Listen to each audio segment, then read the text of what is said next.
Good morning, Grobler Mafia. What's up, Grobs?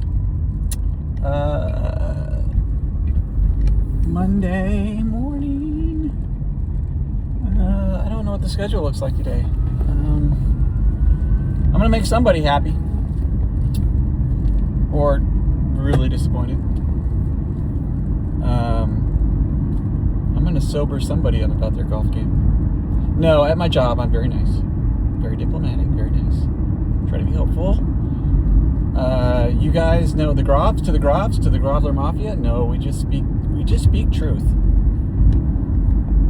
As cold and as harsh as it may sound, we speak truth. You have to have some truth if you guys really want to get better. You're not likely to get better, obviously, but if you're gonna have any kind of chance at all, you need the truth. They say revenge is best served cold. Golf swing advice is best served cold, because it's the most helpful that way. What was I going to say? Okay, first thing on the agenda, I've only got an 11-minute drive to work, so I don't know if I'll cover what I want to cover. First thing on the agenda, JB, since this is going public, just in case someone will get something from the instructional content, some wanderer by.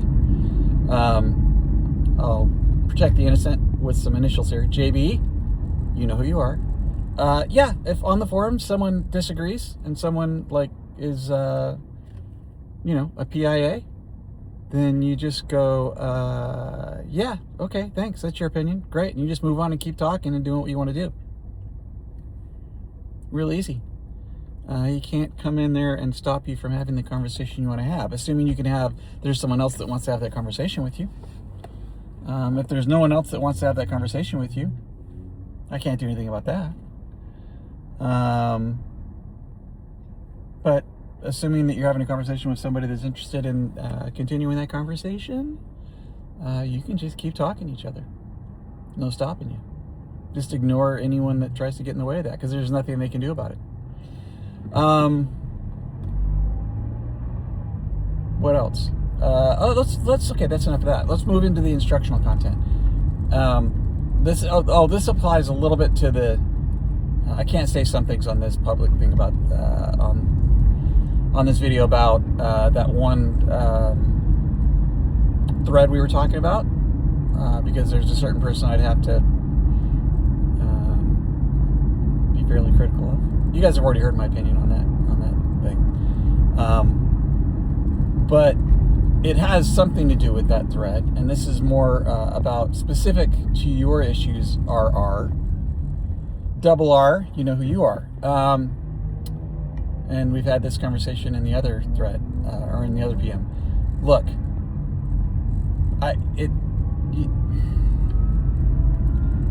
everything, remember, we're trying to find a path to the treasure being a functional golf swing. And we're all coming from different places, right? So there are essentially no rules, right? I say essentially because just in the crudest sense, in the most coarse rendition of your explanation, if you said, I think this is wrong because when I get to the top of my swing, all my weight is in the center of my left foot. I can feel that. I can very specifically feel the most of my weight is in the center of my left foot, atop my backswing. Okay, yep, that's probably wrong. So in that sense, you could go, okay, generally what I've been told to do in the golf swing, that doesn't align with that. I think I'm going down the wrong path. I think I'm beating the wrong path out of the Amazon jungle. I would agree. Yep, you're going down the wrong path. You're heading the wrong direction. Come back. Come on back. Whoa, Nelly, come on back. That's true. But most of the stuff, especially if you've got a reasonably functional golf swing, most of the stuff that people are going to start working on, there's more nuance to it than that. And your sensory environment is a little bit polluted by your current motor pattern. So if you say, I feel this, who knows if that's really happening within the context of something else we would use to judge you by. So the thing you mentioned was, well, I was told not to do the Instagram shallowing of the shaft, even though I keep getting the shaft, the club head at P6 out in front of the hands too much. So your shaft would be, and your left wrist too extended too early. So essentially you're throwing the club head out past your hands, moving through P6, and the club head needs to be further behind your hands, and the left wrist needs to be more flat. One thing, so that part of that is wrist alignments, and part of that is shaft pitch, okay? So wrist alignments need to be more this way, on the right side of the spiral, and there needs to be some pitch of the shaft the other direction, because if I do, my back's kind of frozen up, boys. That's why I haven't done the spiral in the way video, like as part of a more advanced pieces video, so you guys can look at it on 2D video and put it back together the right way.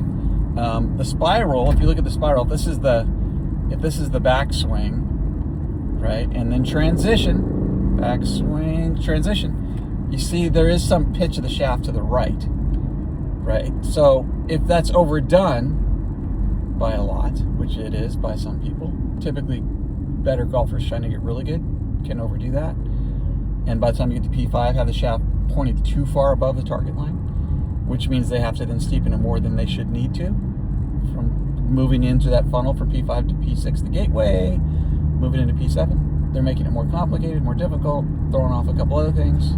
That's getting down and affecting the GRFs a little bit more than it needs to be, all the way upstream into your connection to the ground, et cetera, et cetera. So yeah, that can be overdone. So when you go on the forums, they say don't do the Instagram shallowing. Sure, as a general rule, assuming you're already a good player, having overdone it. But if you're not, then what? Do you see what I'm saying? So if you get down and the club shaft is pointed outside your hands and the left wrist is going into extension too soon, then you do need to feel more of the club head falling back behind your hands before it gets to P6. But because we know by the time it gets to P6, the gateway, it's too late. You're going to miss the gateway altogether. You need to get it wrapped up by the funnel at P5 and progressively. Progressively. Well, yeah, progressively. Yeah, in transition, should progressively get into a good spot coming into P5. But it needs to be more preemptively organized by then, ideally, to make things more simple. So in your transition at P4, you're probably going to have to feel, and moving it up into P4, like the entire transition is really P3 to P4, especially because the GRFs start changing direction at P2.5, P3, which is affecting everything upstream, downstream, whichever.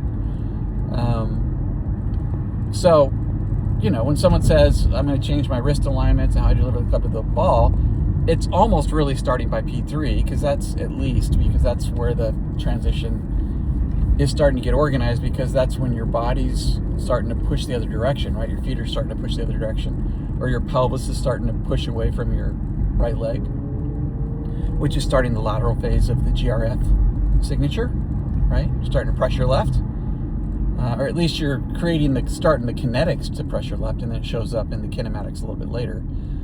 But you need to start thinking about that, because once you get to P4 and start down, once you start the downward travel of the transition, you've got 2/10 of a second roughly to impact.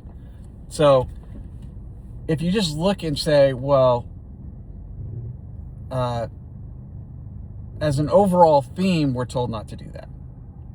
Well, what people really mean is, if you're already starting to try to do that, don't overdo that, is what it means. If you do the opposite things, then you need to do more of that. Because remember, the moral of the story here is when you're again, I've got to say it again for you guys. I mean, like people, outsiders that would watch some of these videos will go, are the people that you're talking to like not listening? And the answer is simple. They're not listening. No, the grovelers are not listening. That's part of what makes them a groveler. They listen and they go, oh, that's great. Do you have a video for me personally? And then you make them a personal video and they go, okay, that's interesting. I tried that. That didn't feel great. Let me go back to YouTube. So I have to keep saying this over and over again. So apologies to anyone that's coming in that doesn't understand the remedial topics that we're covering here, again, for the 35th time. The moral of the story is that there is when you're trying to develop a new motor pattern. There's nothing that's going to tell you whether it's not going to like feel like I work hard. Oh, path opens up, snaps into place. I finally found it. Like the it is the ball flight showing up better over time. But like as far as your movements with the club and the biomechanics and all that stuff, it's not going to feel, oh, there it was. I recognized it. Like it's a bullseye or something. You see the target. Oh, I got it. Now I see where. No, because it's all new. And that would be true if you were doing exactly the wrong thing, right? And it's what you accidentally do the wrong thing for a long time before you get decent instruction. And so that becomes your motor pattern. That's your normal thing. And then when you deviate from that old bad thing, it goes, wow, this feels like I'm in the wilderness. Yes, it's a new motor pattern you're trying to develop. And it's like, oh, there's the right thing. No, it won't. The epiphany won't be shaped like that. It can't possibly be shaped like that. That's not the way the brain works. The brain goes, oh, this sucks. What is this? I don't like this. And then consciously you figured out that this is the game plan you need. And you keep making your subconscious run this pattern. And then finally the subconscious goes, well, I guess he's going to make me keep doing this. I guess I should get good at it. And then at that point, it slowly starts to become from awkward, weird to awkward, but I can do it a little bit more effectively. And then it ceases being awkward. And that's 10,000 times. That's how it works. And then it just happens without you thinking about it consciously. And then if you do anything else besides that, the blessing there would be if you do anything wrong or bad, you've already developed a good motor pattern, objectively, qualitatively good. And then bad stuff will feel weird and good stuff will feel normal. It can't work any other way than that. And there's an important reason for that. That I'm not smart enough to give you the right fancy words to explain. So there you go. Obviously we'll have this discussion again next week, but here is this week's version. All right, Grofs, have a good day. See ya.